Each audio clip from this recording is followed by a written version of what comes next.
खुसूसी अपील बराए दुआ। हमारे नहायत मोहतरम और काबिल इज़्ज़त जनाब डॉक्टर मोहम्मद रियाज शाहिद साहब पिछले दिनों से बीमार हैं।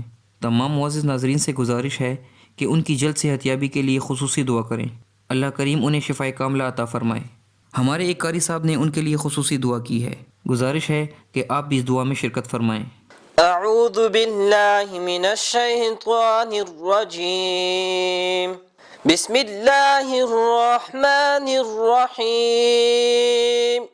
कुल इन कानत लकुमुद्दारुल आखिरतु इंदल्लाहि खालिसatan min दुनिन नास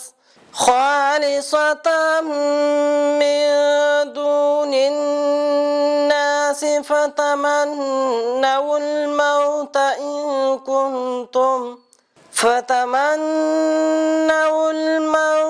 إن كنتم صادقين.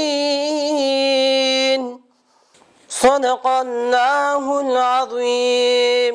الحمد لله رب العالمين، الصلاة والسلام على رسول الكريم وعلى آله وصحبه أجمعين. اللهم ربنا آتنا في الدنيا حسنة وفي الآخرة حسنة وقنا عذاب النار. ربنا إنا سمعنا مناديا ينادي للإيمان أن آمنوا بربكم فآمنا.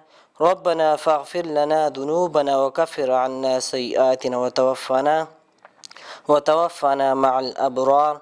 ربنا وآتنا ما وعدتنا على رسولك ولا تحزن يوم القيامة إنك لا تخلف الميعاد. وننزل من القرآن ما هو شفاء ورحمة للمؤمنين. شفاء منا شفاء ما في الصدور وشفاء ورحمة للمؤمنين. وصلى الله تعالى على رسول خير خلقه محمد وعلى آله وصحبه أجمعين برحمتك يا أرحم الراحمين.